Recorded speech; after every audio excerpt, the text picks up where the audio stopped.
When buyers call me telling me they're thinking about moving to Durango, Colorado, but are still on the fence between some other mountain towns in Colorado, I typically discuss with them their criteria, some of the most important things about moving here or moving to a mountain town, and then we weigh out those options. We're gonna discuss some of that criteria here in this video. Some of those things are gonna be things like weather, the amount of snowfall we get, things like mountain biking, accessibility to fly fishing, and how good the fly fishing is here. We're gonna also talk about trail running, hiking, a lot of outdoor activities, as well as just things like access to the hospital, access to the airport, and just compare and contrast a lot of those other mountain towns. I'm also gonna get real nuanced, kind of give you the cons, the pros as well, but really showcase some of the things that people don't like about living here, as well as some of those other towns. Also talk about the distance and proximity to other areas, the things to do, because we are in a small mountain town and a lot of these other areas are in small mountain towns. You don't have a lot of the amenities that bigger cities have. So we'll discuss the lack of that and the availability of that in some of these other mountain towns as well. Let's jump into it.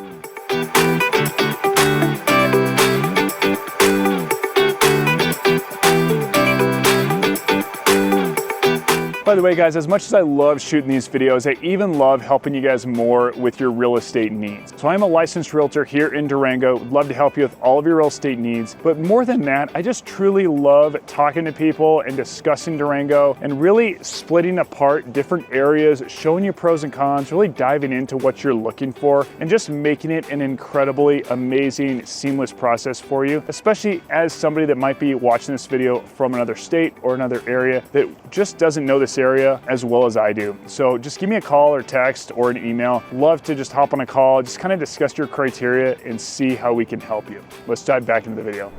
Now, in my opinion, probably the top two reasons are going to be between the weather as well as the affordability. So we're going to start with the weather. I'm going to start by just kind of recapping, just kind of telling you a little bit about the weather in general, and then we'll go into some more details. And then also, I want to kind of explain how I'm going to go about this entire video. So I'm going to hit on these 7 points, kind of compare and contrast other towns to Durango. Then from there, once we get through those 7, we'll compare and contrast a few specific areas in Durango and around Durango. So you've got Bayfield about 30 minutes east of us. You've got Mancos about 30 minutes west of us. And then going south, it drops in elevation some. So we'll compare and contrast those elevations, how much snow we get. Just give a brief overview of that information as well. All right, so first I'm going to list the towns in Colorado that we're going to be going over. We're going to be comparing and contrasting. We'll put those up on the screen as well. So we're going to be using Durango, Telluride, Aspen, Crested Butte, Breckenridge, Pagosa Springs, Ouray, Silverton, Denver, Grand Junction, Montrose, and Steamboat Springs. So I know there are others out there, but just wanted to select those because those are the ones that I'm usually having conversations with clients about specifically. And then I want to specifically point out that Durango's high in January is higher than every single one of those except for Montrose, Grand Junction, and Denver. Grand Junction and Montrose are the exact same at 39 degrees. Denver is 45 for their high in January, and we'll list off for all the others. So Telluride 36, Aspen 34, Crested Butte 30, Breckenridge 31, Pagosa Springs 38 at just a degree less. They are about an hour east of Durango if you're unaware. Ouray 38 degrees, the same. They're about, well, we'll put up on the screen the distance. They're over an hour away from Durango, north of Durango. And then Silverton at 29 degrees,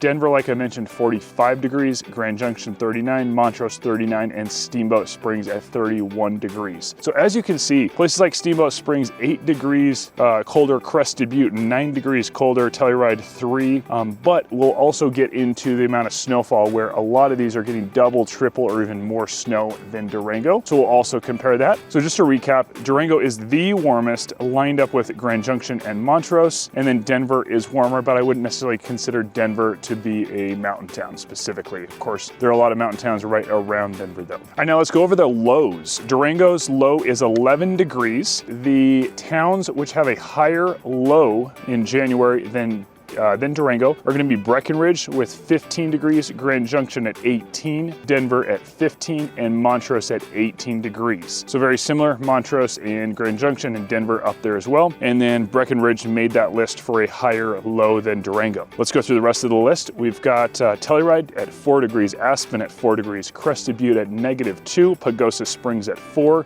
Ouray at 8 degrees, Silverton -2. You've got Steamboat Springs at 7 degrees, and we cover those other ones in there, lining up with Denver or being warmer than, or Durango, or being warmer than Durango.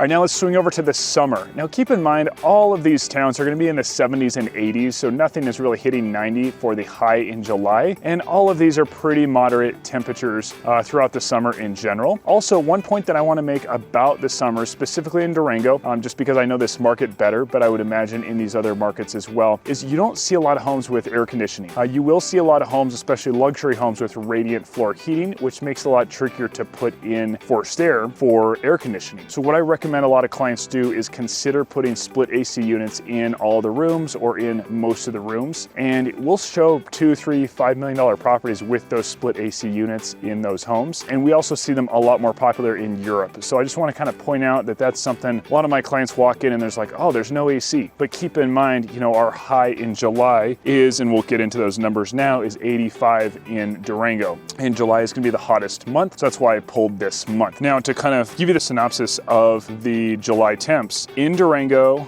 85 is going to be our high. And there's actually only 3 towns out of this list that are actually higher than Durango. So it's be Montrose at 88, Grand Junction 95, and Denver at 89 degrees. Of course, the majority of these other towns are at higher elevation. Actually, I believe all of them are higher elevation. So let's dive into that. Telluride 71, Aspen 79, Crested Butte 75, Breckenridge 72, Pagosa Springs at 83, so just a couple degrees cooler. Gives you a good feel for what some of the areas are like right around us. You've got Ouray at 77, Silverton 71. Then we jump down to Steamboat Springs at 82 degrees. Let's dive into our lows. Durango's low is 54 in July, Telluride 41, Aspen 49, Crested Butte 45, Breckenridge 36, Pagosa 50, Ouray 50, Silverton 37, Denver 60, Grand Junction 65, Montrose 57, and Steamboat Springs is 44 degrees. So hate to jump into all these lists. I know they can be a little bit boring, but I think that really hopefully helps you guys understand that, yeah, we are lower elevation. So really the benefit with weather is going to be the winters are a lot more mild, just to kind of recap that in comparison to some of these other areas. Now, a big reason a lot of people want to move to Durango and the surrounding areas is because of the ski resort. So we've got Purgatory Ski Resort, which is about 30 minutes from downtown Durango. And we'll put that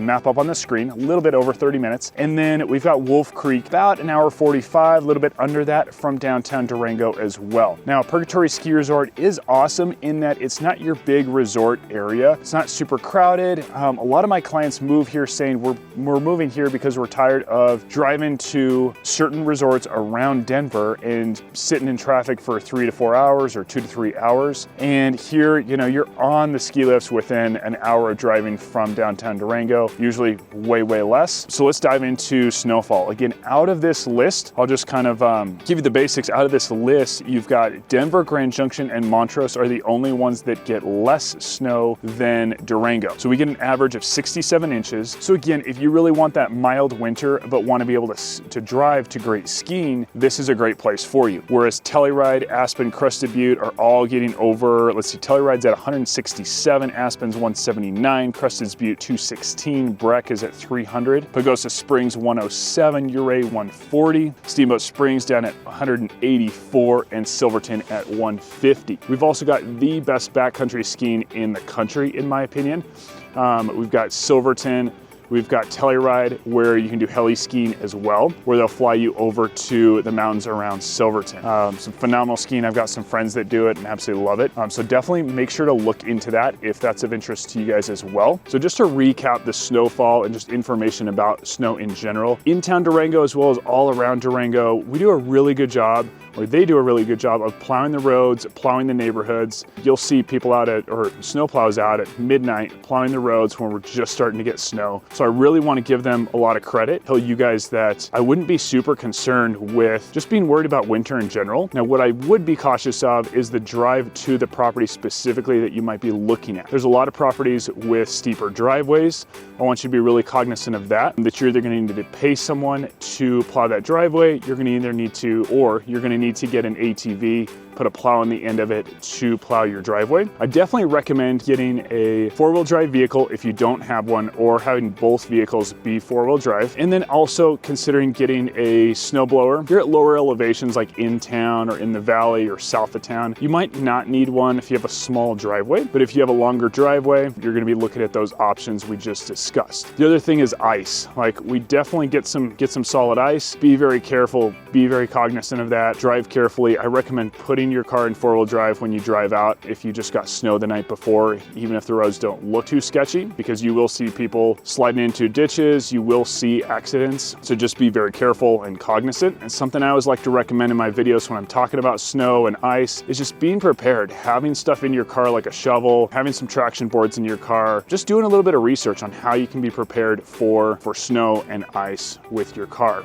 I also get a lot of questions, hey, do I need chains? Most of the time I'm telling people, no, not necessarily. I don't see a lot of people putting chains on, and I haven't needed to in the past, but it's always worth considering as well. Now, I could talk for about 30 minutes all about the pros and cons and the things you need to look out for regarding winter specifically, but I'm not gonna go on too much longer. I just wanna give you kind of the warnings and let you know that compared to a lot of other towns, as our video is titled, I think Durango is definitely the most mild, one of the most mild winters if you're not wanting to deal with a ton of snow. So I want to kind of recap it with that, but also say I've got several other videos where I go into great detail all about the weather. So we'll put the screenshots of those videos up here on the screen so you can check those out later, take a snapshot of those or write those videos down and check those out later. All right, now the next item on the list is going to be affordability. Now, I hate using that word because by no means is Durango necessarily affordable, with the median home price in town Durango being $670 and the median home price of the county being $932. Of course, not saying that's affordable, but just as far as comparing to these other towns, these other mountain towns, we're just gonna compare and contrast. So again, $932 for the county and $670 for in-town Durango, meaning inside the city limits of Durango. And comparing to these other areas, first of all, I wanna give kind of a disclaimer. The numbers that I found for these other areas are based on Zillow.com, and they aren't specific to in-town or the county or condos. They're pulling the median for the area. So some of these numbers could be wrong, but I'm pulling from Zillow.com. So just want to give that disclaimer. So we've got Telluride at 2 million plus, Aspen at 3 million plus. You've got Crested Butte at 900,000 plus, Breckenridge at 1.2 million plus, Pagosa Springs at about 530, Ouray at 700,000 plus, Silverton at about 400,000, Denver 650, Grand Junction 425, Montrose 450, which I believe that is a little bit low as well. And then Steamboat Springs at 1 million. Now I think several of these, including Telluride, are a little bit low. How they're pulling those stats, just like I mentioned earlier, just to expound on that, I think are based on not the same criteria necessarily. When I look at how they pulled Telluride, I think that number's low. Then when they pulled Durango, I think that number might have been based on the county. I'm just not sure exactly how Zillow is pulling those stats, but I think it's still a good kind of base generalization number to go off of. And to dive into that a little bit further, just for our market specifically, the county, the prices go down in the county quite a bit because as you get out of the more expensive areas, some of those prices offset themselves. Like when you get south of town and you get into some of these manufactured homes, you get into just further away from in-town Durango, from city limits that you get going south, as well as west or east, typically those home prices are going down, especially if they're not on water, they're not on bigger acreage. Just keep in mind, it just really varies. There are some really nice neighborhoods kind of sprinkled in there. And then as you're getting closer to Bayfield going east from town, those prices do drop quite a bit as well. And then once you get in town Durango, it can really vary because we don't have a lot of home sales. So you get one that sells at 2 million, that changes the median home price. The same thing goes for as you get into that mountain resort area. The median home price dropped down to about 1.5 million from 2.2 this year, from January to this year. But part of that, in my opinion, is you have one really expensive home sell or not sell, and that changes things quite a bit because you have homes on the market up at that $12–17 million price point range in some of those areas. So just comparing and contrasting some of these areas, if you go back and look at the areas that have lower median home prices than Durango, we're looking at Montrose and Grand Junction and Denver. Now Denver, really all three of these, first of all, don't have a ski resort or great skiing really close to them. So I think that's one factor. Of course, Denver is its own market in its own way. I wouldn't necessarily consider them a mountain town like these others. Grand Junction and Montrose, lower elevation, again, not that ski resort type town like a lot of these others are. And you know, 425 and 450, Montrose at 450. And again, I don't think these numbers are exactly correct, but they are definitely lower than a lot of these other areas. So Montrose is a really cool area. You're only about 40 minutes from Ouray Ice Park, from Ouray, just all that hiking, climbing, fishing, a ton of amazing amenities, only 30 to 40 minutes away. There are a ton of great hikes, great fishing. They do have a river running right through their town. So that is an area worth putting on your list. I just sold a home to a really good buddy of mine in Montrose, and he loves it there. He was able to just get a lot more for his money out there. So that is an area worth considering if you're weighing out and you're looking at this video going, no way do I want to pay those Durango prices. Grand Junction is an awesome area as well. They have some great mountain biking. I would compare them, and I've heard people compare Grand Junction to something like Albuquerque, not by the population, but as far as the outdoor amenities, a little bit more desert feel. They do have much better access to fishing. They have much better access to stuff like road biking by what I've heard, but their mountain biking I would say is fairly similar topography as well. And then Ouray is a very, very small town. So at 700K median home price, you're close to Durango, but I would still say they're quite a bit higher in general because it's so small, very limited inventory. Crested Butte is similar, very, very limited inventory. Aspen up at 3 million price point, so you're not even close to the price points of Durango. Guys, reach out, let me know if you have any questions on the specifics. I can dive into a lot more specifics, especially on our market, Pagosa, Bayfield, Hesperus, the areas all around here. Like I mentioned earlier, I'm a licensed realtor here in this area. And guys, I really want to emphasize to you that my goal is not just to sell you a home. I am a licensed agent, but my goal is really to show you the process, make the process amazing for you, but really bring you along the journey with me, showing you all the differences of all these areas, just like I'm doing in these videos. All right, so the next item on the list is the distance to the airport. I have a lot of clients that move here to Durango and fly out of Durango at least monthly, if not a couple times a month for work. So I think this might be really important to you guys. Want to mention, you know, kind of disclaimer that all of these are really pulling from the center of town, of each town. So somewhere like Telluride is going to be pretty accurate because it's a very, very small town. But somewhere like Denver, when we say an hour away, 30 minutes away from the Denver airport, well, if they're pulling from downtown, that's great. But just keep in mind, all of these numbers really vary based on where you actually buy a home at. But most of these are based on from downtown Durango. And I'll start with Durango itself. So from downtown Durango, we're approximately 25 minutes to the airport. Pagosa and Silverton both at an hour. Denver 30, Grand Junction and Montrose both at 10 minutes. Then Steamboat Springs at 30 minutes. So again, keep in mind, it really varies based on the home that you're looking at. So I recommend,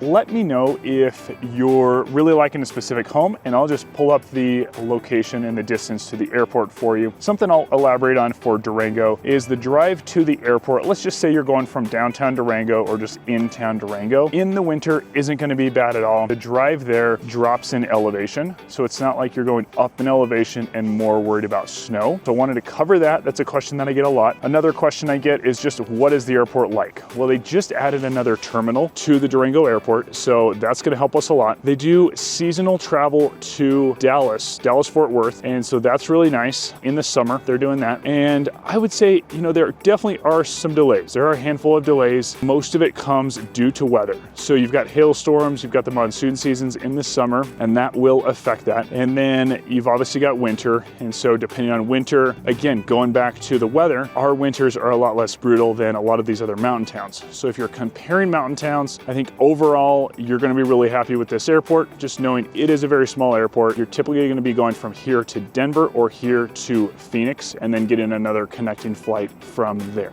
Now, something else I wanted to mention about airports, the Cortez Airport, approximately, we'll put up on the screen the distance from downtown Durango, but it's close to double the distance from the La Plata Airport, and that's another great airport. So my parents actually really like driving to Cortez and then flying out from there. They've just had a lot more success with flights being on time, customer service. They've just really enjoyed the Cortez Airport as well. So I want to make you aware that you've got two options. You're not just kind of stuck with one option, for lack of a better term.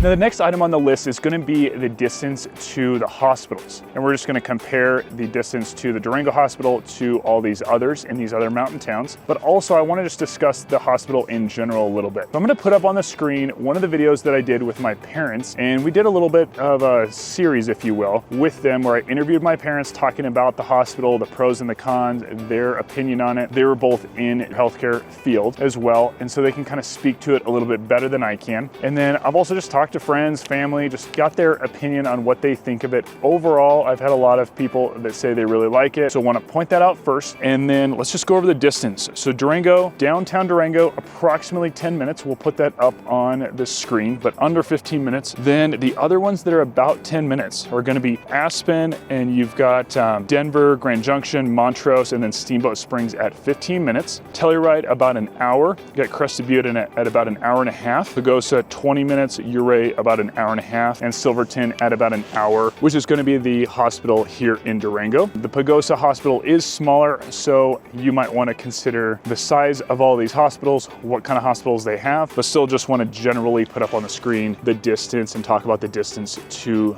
each hospital in general. The other thing I want to mention about the hospital is its proximity to housing. So it's got 3 springs, a really nice subdivision right around it within walking distance / a 2-minute drive to the hospital. And there's trails going through there. It backs up to a ton of great mountain biking trails. 3 Springs is kind of an up and coming neighborhood in that they're continuing to do new builds. They're building a big apartment complex right there. And there's a lot of development going on around 3 Springs. It's a little bit like a neighborhood that you see out of a bigger town in the sense of they've got kind of a commercial area right in the middle of the neighborhood. So they have a good pizza spot. They've got Home Sliced Pizza. They've got Taco Boy, good little Mexican restaurant there. Got a nice little convenience store area with some great wine selections, great food options, some good local ice cream. So they've got some nice amenities. They've got a park right in the middle where they do concerts and have events as well. So they're trying to create that real nice community feel. And you do see a lot more families living there as well. And so just want to point out what is right there if you're considering working at the hospital, looking at taking a job there are some great housing options there. And then if you want bigger acreage property, all around that area, as you go south and east from the hospital, within, let's just say, a 5-minute drive, you've got a lot of options for an acre plus or even 10 to 20 acre type properties all around there. So there's a good variety. And then if you want to get up into the pine trees, have a little bit more forested property within a 10-minute drive, you can have a nice home in a nice established neighborhood that has pine trees and has walking trails throughout. So there's a lot of great amenities and access to great homes, great subdivisions, just options in general around the hospital. All right, reason number 5 is the access to fly fishing. So I absolutely love fly fishing. I grew up fly fishing. I was on my dad's back in a backpack while he was fly fishing from the age of 2. Absolutely love it. I live in an area where we have access to some great ponds as well as river access. And so fly fishing is a really huge passion for me. So I'm going to dive into it. We've got the Animas River, which is right behind me here. Great area to fish. And then you've got the San Juan River. I grew up fishing the San Juan River because I grew up in New Mexico. San Juan River is incredible. You'll have people, when I stayed there with my dad, we would go up there for 2 or 3 nights, stay there, fish all day, go back to the cabin, and we had met people from all over the world visiting to fish this river. So I believe, I could be wrong, but I believe there's about 20,000 fish per mile. On average, you're just pulling out 20 inchers after 20 inchers all day long, and it's an amazing time. There is definitely a learning curve to fishing that river, so I definitely recommend you taking out a guide, and then you'll get the hang of it once you take out a guide. Now, we've also got the Hermosa Creek, we've also got the Dolores River, we've got quite a few other rivers as well as lakes. We've got Lemon Reservoir, we've got Vallecito Reservoir, we've also got Lake Nighthorse, just to name a few, and there's one lake that's south of town as well. So if you end up finding a home south of town or north of town, there's Haviland Lake as well. That lake south of town is Lake Pastoris. Realized I didn't mention the name of that. As you go north of town in that resort area closer to Purgatory Ski Resort, there is one neighborhood that has there's several neighborhoods with private water access, private lake, private ponds. And then you've also got Haviland Lake. There's tons of great access to fishing here. We've got a lot of great alpine lakes as well. So obviously I just was talking about Durango, and so we'll compare and contrast some of the other areas as well. So Telluride has the San Miguel River, offers solitude, but tends to have smaller fish compared to Durango, but fishes really well. I love going down there and fishing the San Miguel. Aspen has some great gold medal waters like the Frying Pan River, world renowned for their green drake hatches, but it can be a little bit more crowded. Then we've got Crested Butte. They've got the Gunnison and Taylor rivers with trophy fish. Now, I fished the Gunnison personally a couple years ago. It was one of the best experiences of fishing in my life. So definitely don't discount areas like Crested Butte and Gunnison itself, the area of Gunnison. Then you've got Steamboat Springs. They've got the Yampa River, great option for larger trout, out. Got a lot more little creeks and a lot of high alpine lakes as well. So does Telluride. A lot of these areas have some great high alpine lakes, as well as just lake options as well. All right, now I want to kind of compare and contrast and let you know something that I did as I walked in Duranglers, talked to Andy there. I recommend giving him a call. He's a wealth of knowledge. Also, definitely get on his Instagram, get on their Instagram page, Duranglers, and almost daily he gets out on the river, either catches a fish or just gets down there and tells you what the fishing report is, how it's fishing, how it's doing. So first of all, kind of shout out to them, but also want to mention I walked in, talked to him and said, hey, compare and contrast these areas for me so that I can tell my viewers on my channel what your thoughts are. And their big thing was, hey, we have the most diverse waters here, from high alpine lakes to the streams, to the rivers, to the lakes like Pastores, Lemon Reservoir. We've got so many diverse areas to fish. And then you've also got just Navajo, as well as, which is a bigger lake, as well as the San Juan River and the Animas to fish in the winter. So you've got a lot of different options, but then they mentioned that, you know, it's not gonna stay frozen nearly as long in Durango as a lot of these other areas. And we just don't have the amount of snow that you're gonna get in a lot of these other areas. So it goes back to that weather, and those milder winters are gonna give you a longer fishing season here in Durango. All right, I wanted to correct myself. I looked it up and I believe the San Juan River is about 10,000 fish per mile, not 20,000. I think I was wrong on that. Then wanted to kind of mention a few quotes that I read. So the San Juan River near Durango, bucket list destination for any serious angler, something that Orvis said. Then the other thing I want to mention, guys, is make sure to subscribe to this channel. I usually don't ask you guys to do that, but I'm only mentioning that because I do plan on doing a video all about the fly fishing access, just fishing in general, access in Durango. We're going to get into more specifics on, hey, if you live in this area, the fishing access is here, smaller creeks are right here, the driving distance is this far, and we're going to kind of touch on each area, walk around those areas. I've got several really good friends that are amazing fly fishermen. We're going to sit down and talk to them. So make sure you subscribe, keep a lookout for that video. I'm kind of trying to work with their schedules to get that on the schedule. All right, the next item on the list is one of my absolute favorite items on the list. Second to fly fishing is going to be mountain biking. So we are one of the best mountain biking towns in all of Colorado, ranked by several magazines, several websites, and let's just dive into it. So one of the reasons is we've got over 300 miles worth of trails accessible right from town. That is hard to believe because we've got such a small town, but it is true. And we've got places, we've got Horse Gulch, and then we've also got the Net Over and Bike Park, which is on the other side, which is east of downtown Durango. And then west of downtown Durango is Horse Gulch, which also connects to other bike trails, bringing you all the way down to the hospital area where I was just talking about. And so you could go from the Three Springs area, the hospital area, all the way into downtown Durango, all the way over to the Ned Over and Bike Park. You could bike for a very, very long time. Then we've got areas like Twin Buttes, which are really fun, fast, flowy areas. I had a client come into town just recently. He biked on those, really, really enjoyed that trail. My family, my wife and I really like biking the Horse Gulch trail system. And then my favorite is the Mesa Bike Park, which they just started building. They just created the downhill section to it, and they're going to continue to build way more trails than that. We've also got Phil's World. They are actually ranked, I don't know how high they're ranked, but they're ranked very high if you look at the MTB project across the country, at least in Colorado. They're, I want to say, top 20, top 30 trails in all of Colorado. They are about, I want to say 45, we'll put it up on the screen, the distance from Durango. A little bit of a drive, but absolutely awesome, very different, diverse trails. It's kind of fun, flowy, but fairly rocky as well, and really cool views from there. Then you've got the Hermosa Creek Trail, 30+ mile trail. That's north of downtown Durango. About 15-20 minute drive from downtown Durango. 30+ mile trail system again. And from getting on that trail, you can go from the trailhead all the way to Purgatory Ski Resort from there and back. So you can do a really long bike ride from there. Another thing you could do from there is something that I'm planning with some friends of mine this year, is going from there, from that trailhead, all the way to Telluride. So you can actually go from Durango to Telluride on the trail system and either bike pack it or backpack it. All right, now to the whole point of the video, comparing and contrasting other towns. So you've got Telluride. They've got alpine trails with some really great views, but they have fewer miles of accessible terrain compared to Durango. So I think that's going to be the big factor, is just the amount of mileage of terrain. Then Aspen, you've got high altitude trails, steep climbs, technical sections, makes it great for more advanced riders, but less for beginners. beginner riders. So let's dive into that regarding Durango. I would say we are pretty good for beginners. I wouldn't say we're amazing for beginners, but as you get closer to moderate, you know, kind of just intermediate, I think it's an amazing area for mountain biking. An area I'll point out is going to be that Three Springs area. You look at the map, the Three Springs area, and if you look on the MTB project, or you just type in trails, or you give a call to any of the mountain biking stores or just biking stores in Durango, ask them about that area. There's some nice kind of fun flowy loops that are great for kids. We bring our kids out there,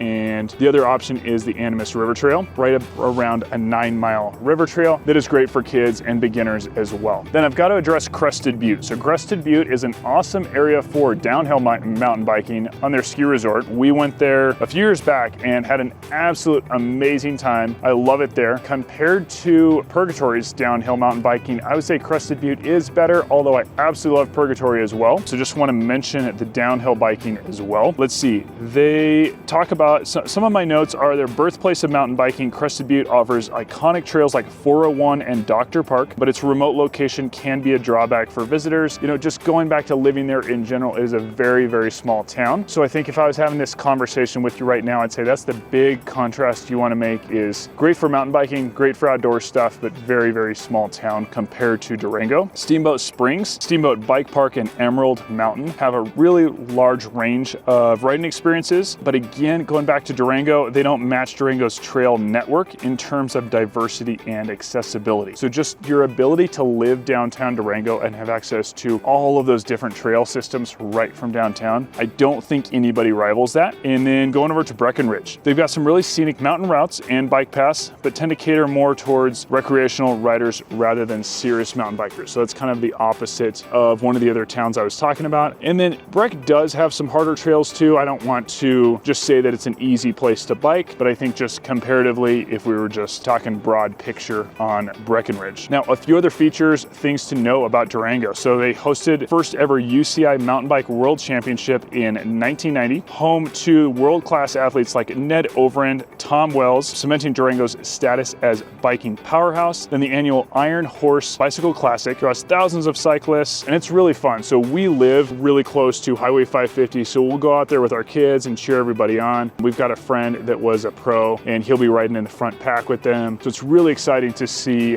that ride. I'm hoping to do it this year, but haven't done it personally myself yet. But it's a ride from Durango all the way to Silverton, which is a ton of climbing. Then one last quote for you. Singletracks.com said Durango is a mountain biker's mecca, offering everything from high altitude epic rides to beginner friendly loops. So again, reach out to me if you're like, I'm on the fence, is Durango like really tough mountain biking? Is it only for serious bikers? What do you have to offer? And I can actually point you to some video footage that I've taken of a lot of these different trails. I can point you to some specific maps of the trails, just tell you a lot more specifically, and just kind of point you in the right direction there. So reach out if you're curious specifically about mountain biking or about any of these specifics we've been talking about in general. All right, now I'm going to give you guys a recap, but it's not just a recap. We're going to make sure to cover a few other things, a few other facts in here, and kind of summarize in a better way than maybe I laid out the entire video. So the cold season in Durango, let's just kind of hit on the weather. 3.1 months from about November 23rd to February 28th, with an average daily highly temperature below 45. Coldest month of the year is January. Average low of 14, high of 36, and an average of 35. Jumping down to running trails, which we actually didn't touch on. I'm gonna hit on that a little bit, but a lot of these running trails are the same trails that we're talking about in the mountain biking section. A few of them that I really like are gonna be Missionary Ridge, Horse Gulch, Animas Mountain. Animas Mountain is actually my wife's favorite. That's right in town Durango. Missionary Ridge is up in the Animas Valley north of town. Then you've got the Animas River Trail, one of my favorites. It's really fun being able to run right along the river. You've got Falls Creek, really pretty area. Then you've got Hermosa Creek as well as County Road 203, which is a road, but really fun to run on as well as the County Road 300 section. So if you're a trail runner, like to just run on some fast flowing dirt roads, County Road 301, County Road 302 are some really nice roads to run on. Number 99 in the US News and World Report's healthiest communities in 2021. And then our airport, just just wanted to discuss again, we have one of the closest airports to downtown Durango. We have a big hospital. We're within about 20 minutes of the hospital. A lot of these other areas aren't that close to their hospitals. We are one of the top fly fishing destinations in Colorado. Talking to a friend of mine that is good enough to be a guide. He's not a guide, but good enough to be a guide and phenomenal. He told me that his opinion is we have the best fly fishing in Colorado, especially if you're just talking within a 1 hour radius. Then going down to, let's see, USA Today's best destination for outdoor enthusiasts in 2015, which Durango placed second, offered readers a pool of 20 expert selected nominees. Then top mountain biking towns. So we have been ranked as top mountain biking towns. So one thing to point out, I didn't point out earlier, is we have a longer season. Longer season is because of lower elevation, we get less snow, so we're gonna have less mud. So keep that in mind. More of a diverse trail system compared to a lot of these other trail systems. Ton of accessibility right from town, like I mentioned. Dedicated mountain bike community to trails with, to maintaining the trails. It is really incredible how well they do of a job of maintaining these trails. And then we've got a lot of high alpine trails, desert mesas, forested trails. In the winter, if we get a ton of snow, you can drive an hour south and still be able to mountain bike in Farmington, where it's a lot lower elevation. In Outside Magazine, Durango sneaked into the 24 best mountain towns in the US as well. All right, guys, thank you so much for watching. Really hope that helped. Again, I'm a licensed realtor here in Durango, Southwest Colorado. Love to help you with all of your real estate needs. Like I mentioned earlier, even more than helping you with your real estate needs and just helping you buy a home, I love to just sit down, talk to you about your criteria, talk to you about your goals, your dreams, really what you picture life being like in Durango and helping you craft that dream out and not just finding you a home and a place to live. So reach out, give me a call, text, email. Love to help you with all your real estate needs. Also, by the way, if you'd like to see more videos like this, make sure to hit that subscribe button and throw in the comments what you liked about this video or what type of videos you'd like to see in the future. Looking forward to connecting with you and talking to you soon. I'll see you.